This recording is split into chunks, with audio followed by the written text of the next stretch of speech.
자, 생명과학원 세 번째 시간으로요. 생명과학의 탐구 방법에 대해서 배워보도록 하겠습니다. 교과서에 있는 내용을 먼저 읽어보고 그 다음에 이제 생명과학의 탐구 방법의 내용 크게 두 가지 귀납과 연역에 대해서 알아보도록 하겠습니다. 자, 생명과학의 탐구의 시작은 관찰이며 관찰이라고 했죠, 그죠? 관찰을 먼저 해야 되고 관찰을 통해 얻은 여러 가지 사실을 토대로 한 생명과학의 탐구 방법은 귀납적 탐구 방법과 연역적 탐구 방법이 있다 라고 쓰여 있네요. 그러니까 생명과학의 탐구 방법에서 보시면 크게 귀납적 혹은 연역적이다 라는 탐구 방법이 있다라는 내용을 지금 설명하고 있는 겁니다. 자, 그러면 귀납적 탐구 방법과 연역적 탐구 방법이 뭔지 하나씩 알아보도록 하죠. 자, 오늘 첫 번째 귀납적 탐구 방법입니다. 자, 귀납적 탐구 방법은요, 자연현상을 관찰하여 얻은 자료를 종합하여 분석하는 과정에서 규칙성을 발견하고 이로부터 일반적인 원리나 법칙을 끌어내는 탐구 방법이다 라고 쓰여 있는데요.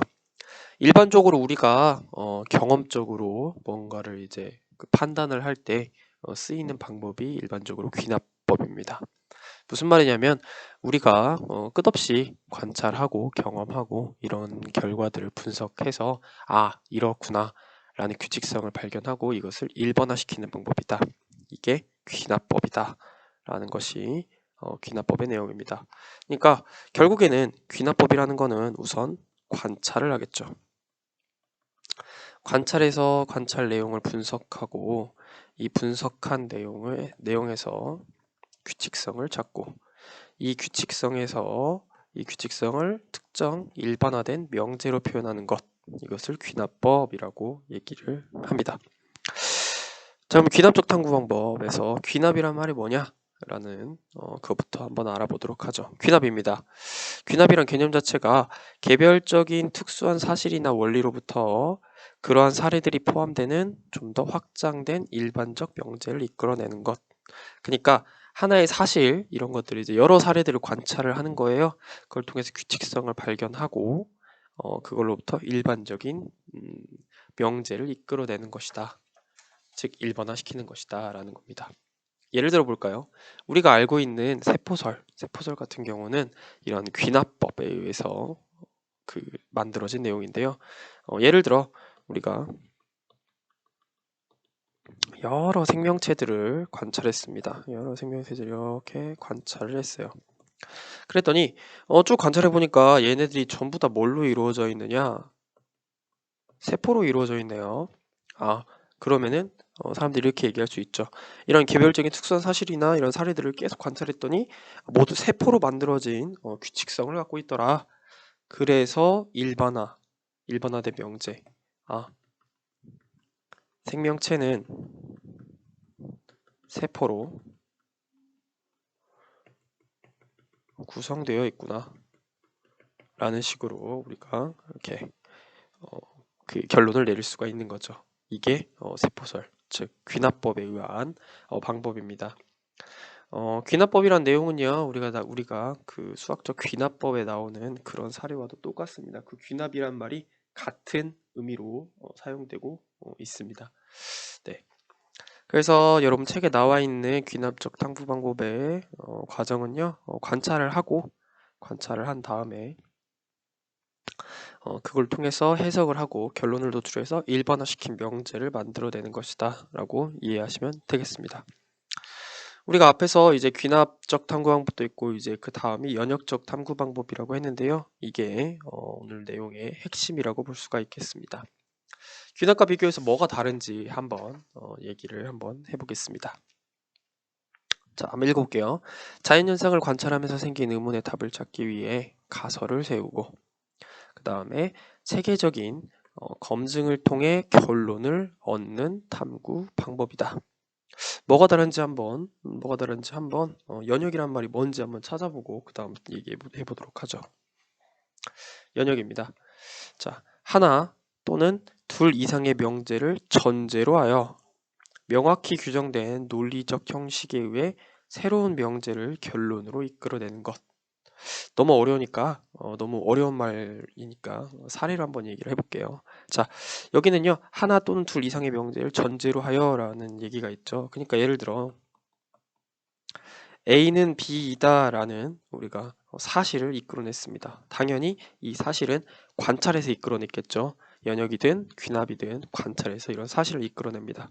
자, 그러면 이제 이거에 대해서 어떤 한 이제 그 논리를 이끌어냅니다. 그러면 A는 C일 것이다. 그러니까 우리가 A는 B네? 그러면은 아마 A는 C가 아닐까라는 식으로 잠정적인 답을 내립니다. 이게 바로 새로운 명제죠. 여기서 설명하는 이 새로운 명제가 바로 그럼 A는 C일 것이다 라는 내용이 되겠네요. 자, 그러면 여기서 이제 이 가설, 그러니까 잠정적인 답을 증명하려고 합니다. 어떻게 증명을 하느냐? 이 논리적으로밖에. 그러니까 A는 B인데 A는 C이려면 B는 C인가? B는 C인가? 라고 하는 연구를 실시합니다. 자, 연구를 실시했어요. 연구를 실시해서 연구를 해봤더니 B는 C라는 결론이 나왔네요. B는 C라는 사실이 나왔네요. 그럼 뭐예요? 결국 A는 C다 라는 결론이 맞게 되는 거죠. 즉 무슨 말이냐면 어떤 전제, 이 한 전제를 바탕으로 이제 논리를 펼치는 거죠. 논리를 펼쳐서 이 명제, 즉 A는 C이다 라는 명제를 이제 이끌어내는 거죠. 결론으로. 이게 연역이라고 볼 수가 있겠습니다. 뭔가 약간 그 귀납에 비해서 조금 더 복잡한 모습을 보이고 있죠. 그래서 한번 귀납과 뭐가 다른지 간단하게 분석을 해보도록 하겠습니다. 자, 한번 볼게요. 자, 귀납과 연역에서요.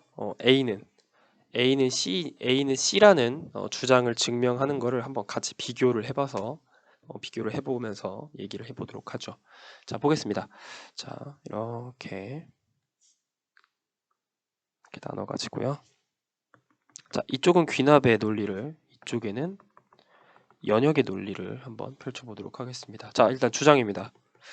두 주장은 모두 A는 C이다 라는 주장을 하고 싶어요. 자, 그러면 이거에 대한 논리적 증거가 있어야겠죠.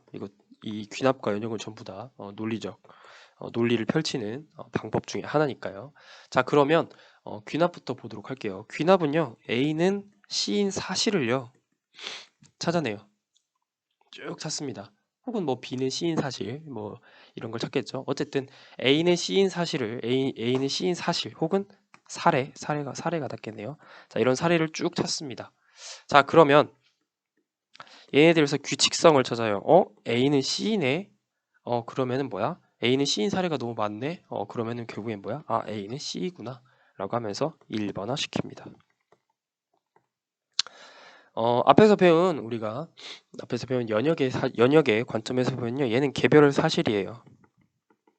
개별 사실들을 쭉 나열합니다. 그 다음에 이 개별적인 사실을 확장시켜요. 규칙성을 찾아서 일반화시키는 확장을 일으킵니다. 이게 귀납이라면요. 자, 연역은 어떻게 했느냐? 연역 같은 경우는 이렇게 합니다. 자, A는 B라는 사실이 있습니다. 자, 그러면 B는 C 혹은 A는 C겠죠. A는 C라는 가설, 그러니까 전제를 세우는 거죠. 그래서 이걸 증명하기 위해서 B는 C임을 증명합니다. 그래서 A는 C다 라고 얘기를 하는 거죠. 자, 그럼 볼게요. 연역에서는요, 개별적인 사실 중요하지만요, 이런 전제가 중요합니다. 그러니까 A는 C라는 사실과 그 다음에 이를 바탕으로 전제를 먼저 내려요. 이해가죠? 네, 전제를 내려요. 자, 그 다음에 이거를 증명합니다. 이게 여기선 논리예요. 무슨 말인지 알겠죠? 그러니까 하나의 사실에서 하나의 사실을 바탕으로 논리를 쭉 펼쳐 나가면서 또 다른 새로운 사실에 대해 사실을 증명하는 거다라고 보시면 되겠습니다. 그럼 얘네들의 단점은 뭐냐? 귀납 같은 경우는 개별 사실을 바탕으로 우리가 근거를 측정을 하고 있잖아요. 책정을 하고 있잖아요. 그렇기 때문에 반례가 존재한다면 반례, 그러니까 반대가 되는 사례, 그러니까 A가 C가 아닌 이러한 사례가 발견되면은 논리적 근거를 잃게 되죠. 규칙성을 잃었으니까요. 반면에 연역 같은 경우는 A는 B라는 사실과 그 다음에 A는 C라는 가설, 여기서 B는 C임을 증명했잖아요. 그러니까 A는 C와 같다는 거를 B는 C임을 증명해서 이 논리를 바탕으로 이 전제의 근거를 제시를 한 거잖아요. 그럼 만약에 여기에 논리성이 부족하면 사실과는 관계없이 알겠죠. 논리성이 부족하면은 이거는 근거가 확실히 무너지게 되는 거죠. 여기서는 반례는 중요하지 않습니다. 연역에서는 크게 반례가 중요하지 않죠. 왜냐면은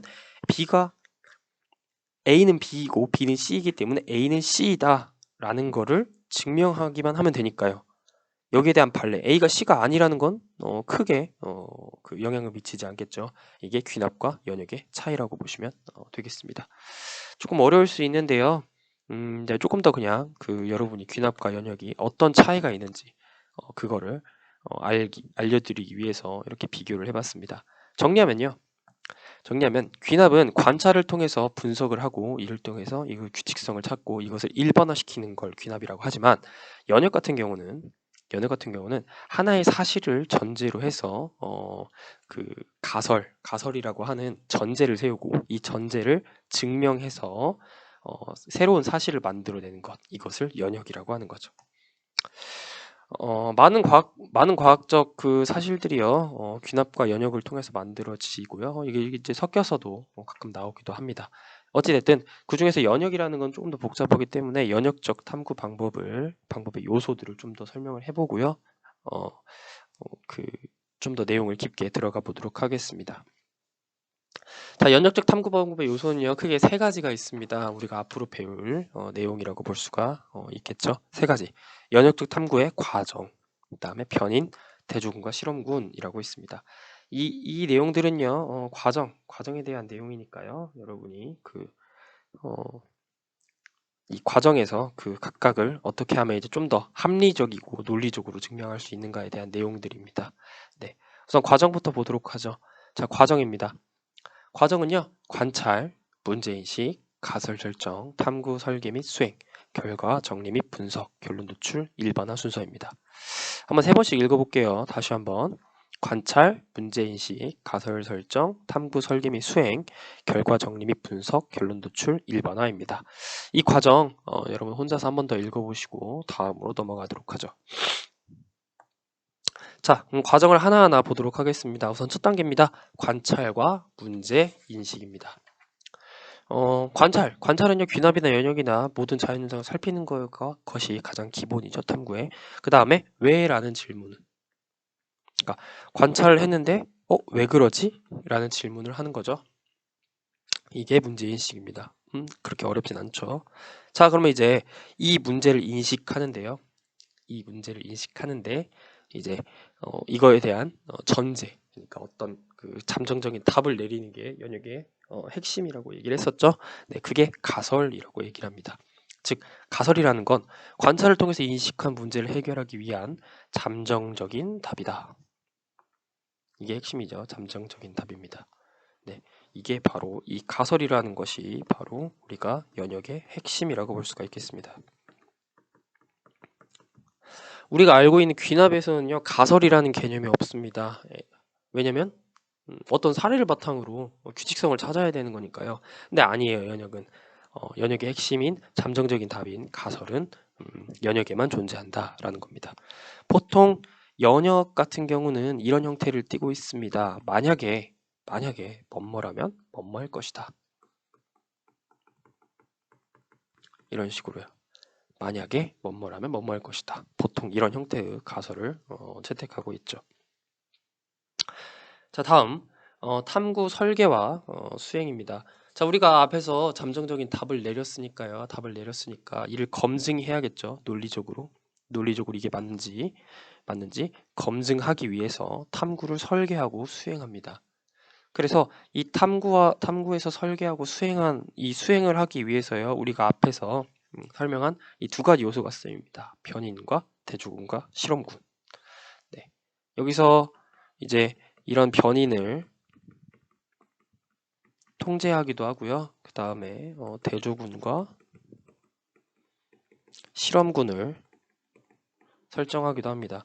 이를 통해서 우리가 논리성을 높이는 거죠. 그러니까 어떤 가설을 검증하는 과정인 탐구 설계와 수행 과정에서 논리성을 높여가지고 누구도 반박할 수 없게 이러한 그 논리를 이끌어내기 위해서 이 두 가지가 필요하다라는 겁니다. 뒤에서 배울 거니까요. 일단 이 정도만 알아두시고, 만약에 이 가설을 검증하기 위해서 탐구 설계와 수행을 실시하고 나서 그 결과를 정리하고 분석했는데요.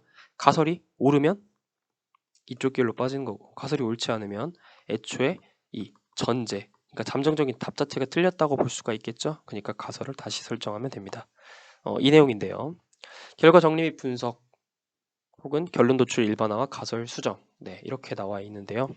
자, 탐구를 수행해서 얻은 결과를요 이제 분석을 합니다. 예, 분석을 하고요. 여기 틀렸네요. 가설이. 네.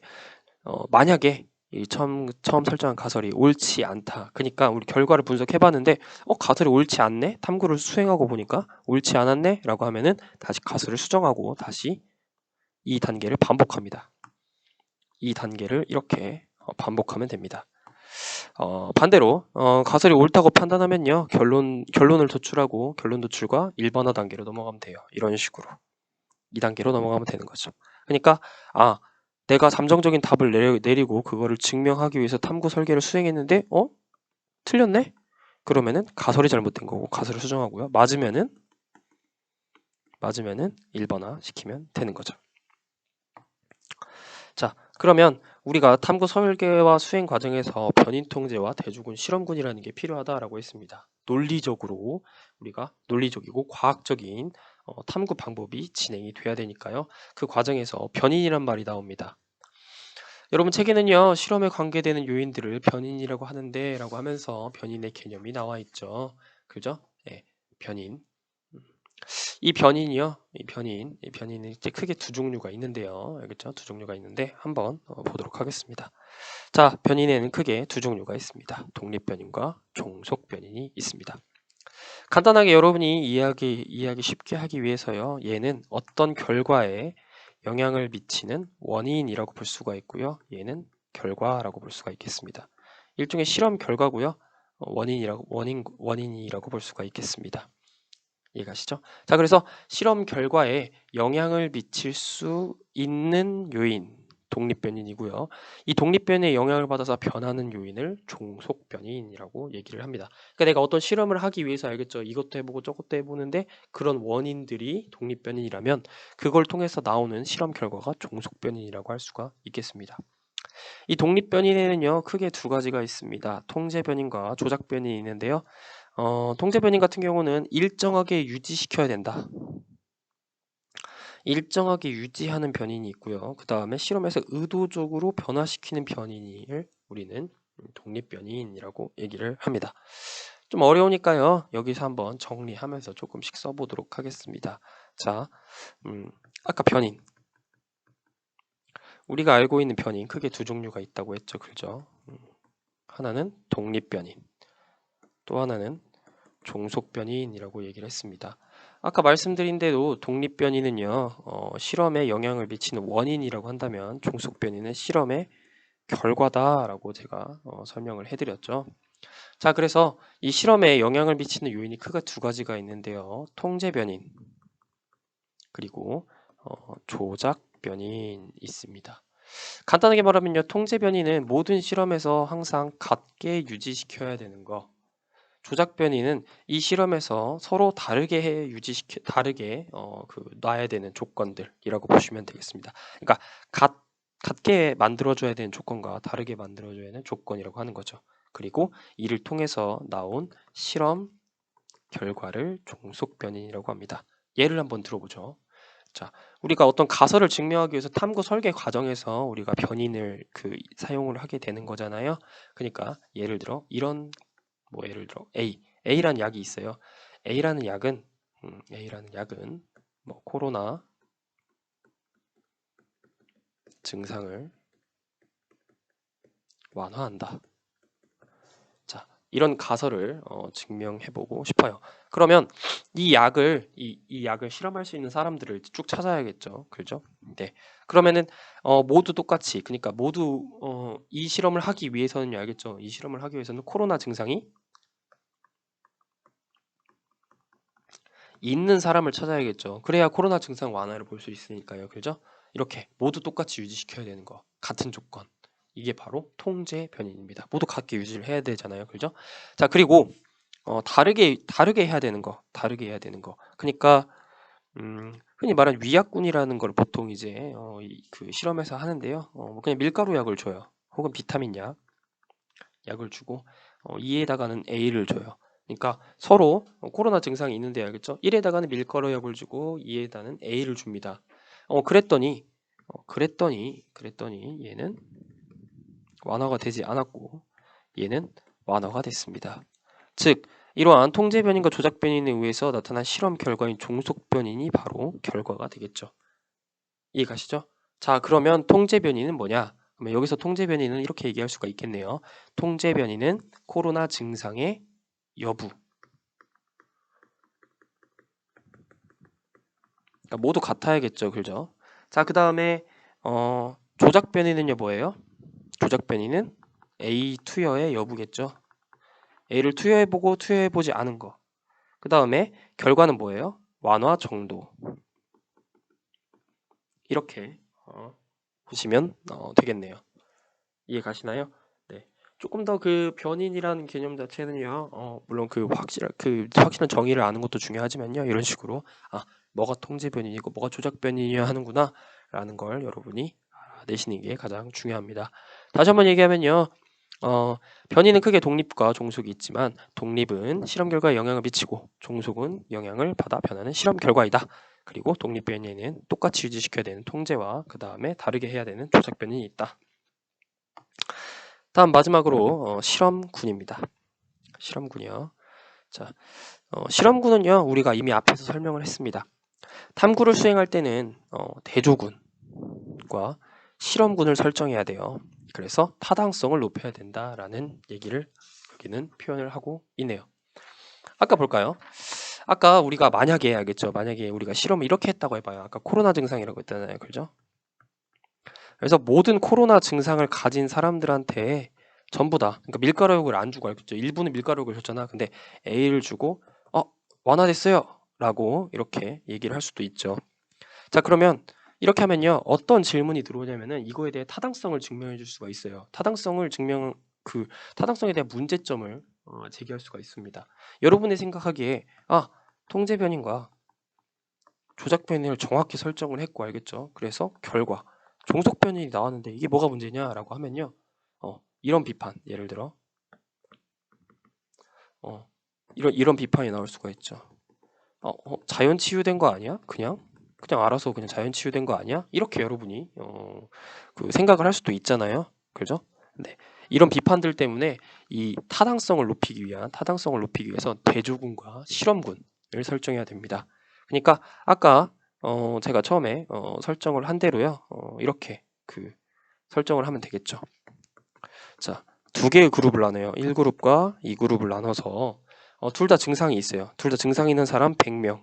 이게 통제 변인이겠죠? 그죠? 전부 다 똑같이 1그룹과 2그룹 전부 다 100명씩. 자, 그 다음에 하나는 A, 하나는 밀가루 약을 줘요. 그러니까 여기서는 이게 뭐예요? 이게 통제가 되겠죠? 그죠? 얘네가 통제가 된다면 얘네는 조작 변인이라고 볼 수가 있겠죠? 네. 그래서 봤더니 알겠죠? 그래서 딱 결과를 내봤더니 알겠죠?